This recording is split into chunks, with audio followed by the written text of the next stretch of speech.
Hello, I'm Julia Simon. I'm the London Sector Lead for CCG Authorisation, and I have led the work on assessment in the desktop review. In this short video, I'm going to talk to you about the submission review meeting. This meeting takes place at the key assessment stage, once the domain assessment has concluded. The key assessor chairs the meeting with all domain assessors in attendance, and there's also an experienced scribe present to ensure everything is captured. The submission review meeting is a centrally important meeting for the overall assessment of a CCG. In this meeting, the evidence findings thus far are distilled and then triangulated with the three external sources of evidence, namely the 360 summary report, the SHA progress report, and the CCG data profile. The final outcome of the submission review meeting is a desktop summary report, which forms the basis of the subsequent site visit. Before the meeting starts, both the key assessor and the domain assessors have some preparatory work to do. The key assessor will need to carefully read the CCG application form and verify the self-certifications. There is more information on this in the assessor's guide. In addition, the key assessor will have read all of the documents from the CCG's evidence portfolio that are relevant for the 6 domains and will, in effect, have become an expert on that particular CCG's profile, strength and challenges. Next, the key assessor goes through the 6 domain reports. He or she will examine the remaining red radio buttons and their justifications and study the narrative summary of each domain. The key assessor will take an overview of all 6 domains and pull out themes of possible key lines of inquiry. The key assessor will note these themes and any other relevant issues on an especially designed template, which becomes the agenda for part 1 of the submission review meeting.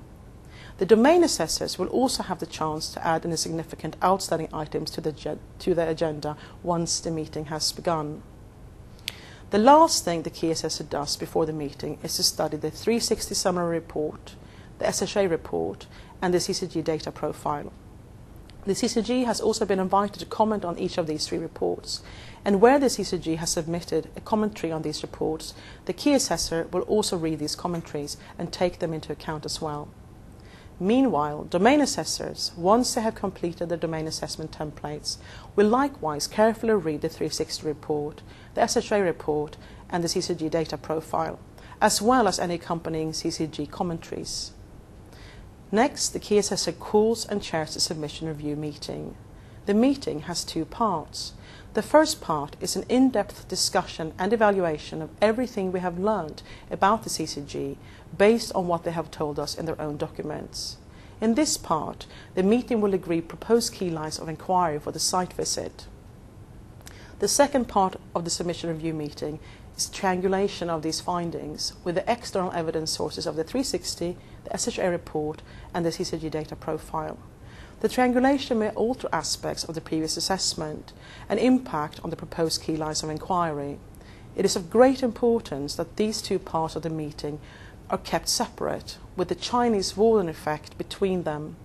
The reason that this is so important is that we must ensure that we form as unbiased and objective a view as we can muster of the CCG and the extent to which it has reached safe thresholds for authorization, based on their own evidence documentation.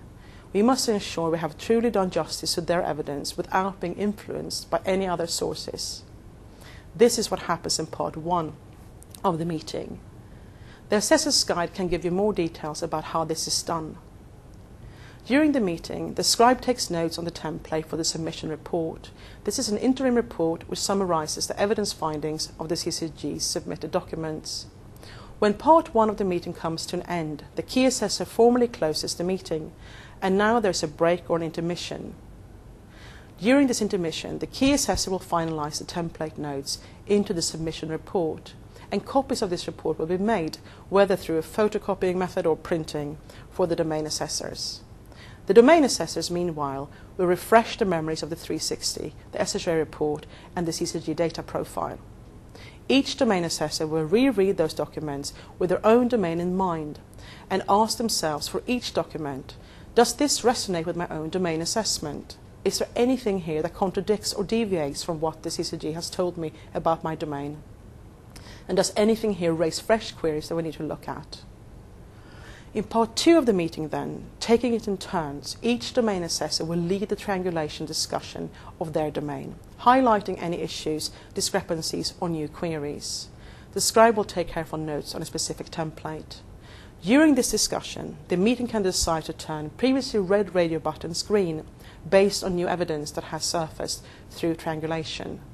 However, it is also possible that previously green radio buttons are now turned red in case there is now contradictory evidence for a threshold. In either case, the meeting needs to carefully document the basis for its decision. The triangulation can thus have an impact on the final proposed key lines of inquiry. When broad consensus has been reached, the key assessor formally calls the submission review meeting to an end. Next, he or she, with the support of the scribe, produces the desktop summary report, which forms the basis of the CCG site visit. The site visit is covered in more detail in a separate assessment guide. Thank you for listening, and good luck with your assessment.